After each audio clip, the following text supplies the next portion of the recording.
it's their slice of heaven. When you get out here, it just everything just drains away from you, and it's quiet and peaceful. But with giant wind turbines now looming nearby, this Oregon couple fears the rapid move to clean energy will come at the expense of their health.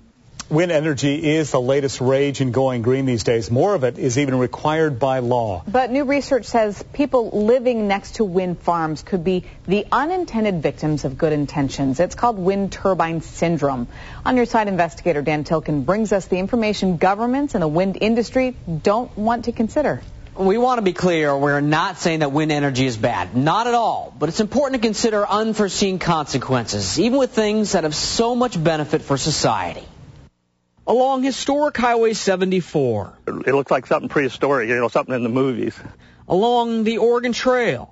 2, 3, 4, 5, 6. Mike and Sherry Eaton used to count their blessings. 21 or 22 windmills. Now they count the wind turbines bordering their 10-acre farm. I pulled in the driveway after they started putting the towers up. There they are. I was just flabbergasted. But the view is not the half of it. What's your health concerns?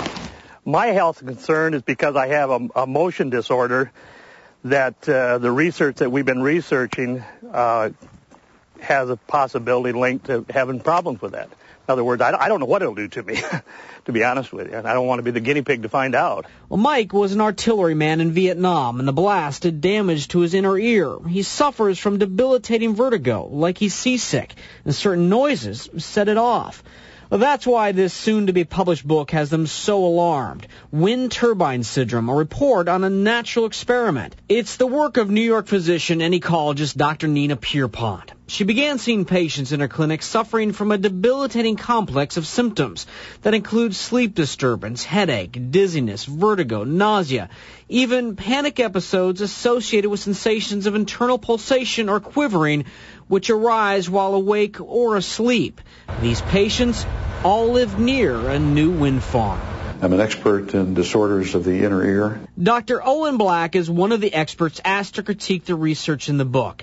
He's the director of neurotology research for the Legacy Research and Technology Center in Portland. Judging from the studies done particularly by the Navy on low-frequency sound pressure levels, and given the symptom patterns that are described here, I definitely think it needs to be investigated.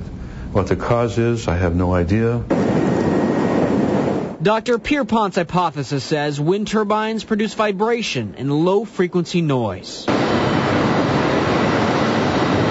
And their moving shadows create visual stimulation, known as flicker. All things that can affect the body, especially if you're someone with a pre-existing migraine disorder, motion sensitivity, and inner ear damage, like Mike Eaton. I know how sick he gets. We wanted to talk to the company building the wind farm next to the Eatons about their concerns, but a spokesperson told us there hasn't been any conclusive evidence that turbines cause health problems. We wanted to talk to someone from the wind industry on camera about the research, so we went to this grand opening of another wind farm owned by another company near Arlington. We have definitely heard of these theories, and we definitely do think that they are theories, and we have never seen any credible resource cited that substantiates this or any scientific study that says this actually does happen. This area is very difficult because very, very few people have expertise in the areas that need to be studied. Dr. Black says proving wind turbine syndrome would require a comprehensive, very expensive study. Meanwhile, the Eatons keep an eye on the nearest wind turbines within a half-mile of their home. This book says there should be a buffer of at least 1.25 miles, maybe more, to protect the public. It's sickening. It's like in the pit of your stomach, your whole life's going to change. And you have no control over it.